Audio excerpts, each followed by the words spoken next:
Orang yang kepegang hukum le Abu, maksud contoh Abu Mudi, orang jahil nanti.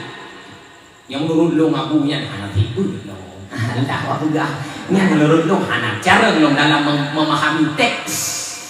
Hanafi kita hukum teks kitab tu. Ya, nya mungkin salah ngomong, nya ulama Hanafi betul ya, Mbak Riti. Orangnya orang bangai kan buat ulama lain. Abu Budu Hidayah mulai umur muda sampai umur tua ibu dah le urang baru ibu dah langgut kai ke Abu apa yang kan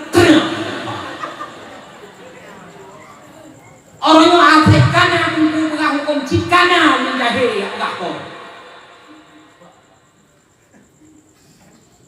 kamu lomba-lomba bak yang kon-kon orang kata yang ilmiah nak formule yang kon-kon orang yang nak formule yang agama nak kau penulis yang hana jelit perlela agama mandung kabeh anu tayo yang gara-gara makan yang kecah mo tu menak mulai we pun kai kau nak mah sampai kau nak le yang boleh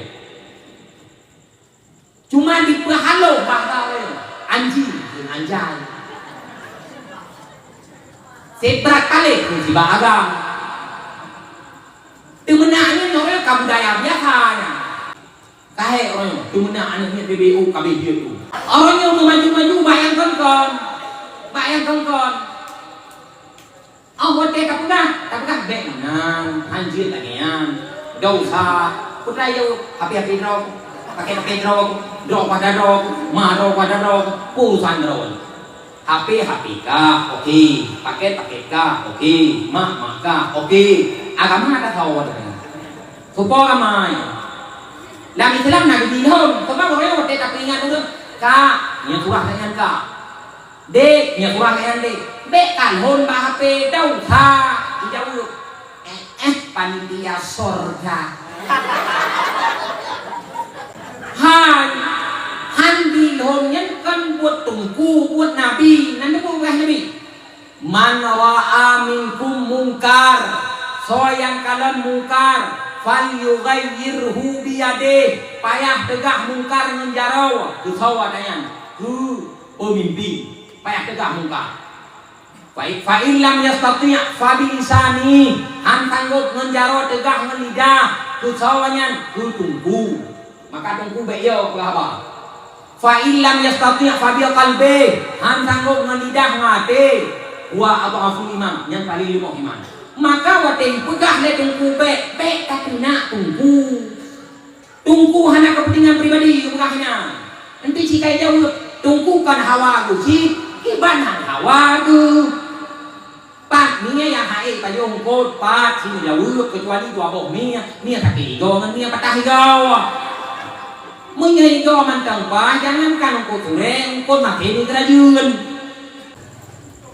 lah tak bro nunggu ke panitia juga tak yang kami tamu suka tamu sidra waju be apakah gok hai siaram tua yang na noi gelung yang na kau di gelung babe lebih terpaksa ketamang surga ketimbang sukarela ketamang neraka kubur dalam neraka le hebat katanya tunggu tua hadong tua be lawan Allah yang be lawan bek lawan malik maut, bek lawan mungkar nakir, bek lawan malik zabania. Buka katanya mati menu. Hana tumpang dunia dirau. Boka sini yang lo boka. Firaun nanduri Firaun. Nituri kan? He didakwah dari Nabi Musa. Jamun naik pati dari Firaun han dro itulah Tuhan. Hoka Firaun Kakemah mai kale Firaun. Kamate Firaun, pat lam kuatun, Mesir itu kuat Firaun, dro itu Tuhan, kamate oi. Jangan melahirkan Firaun versi baru. Tiap lahir Firaun baru. Yo bunge, ulun dengar. So kaya kat dalam dunia, yang paling kaya Karun si hasta yang oleh tanah, harta cukup jaya Karun. 70 boh kuda di me gunci gudang Karun saboh Buddha rak patah hati nyan ban gehon nyan ban leun uji musuh sun lam kama musuh sun lam gudang karu gelake le Nabi Musa hanibi le karu iut le kano jadi hanaku nak hebat do dengan kaya palihat mati palihat Abu Lahab abih palih hana Abu Lahab yang palih pada Abu Lahab sabo hayat hidro sabo surat hidro tu tabat yada Abi Lahab wata kemahma Abu Lahab kamate Abu Lahab ingai Abu Lahab garai puya bahaya ia do Abu Jahal nabi laki apa kamate Zamrud Tuhan laki timba kamate dua putra yang harus terhebatkan lagi tanya ulamanya Nabi Muhammad abeh God kau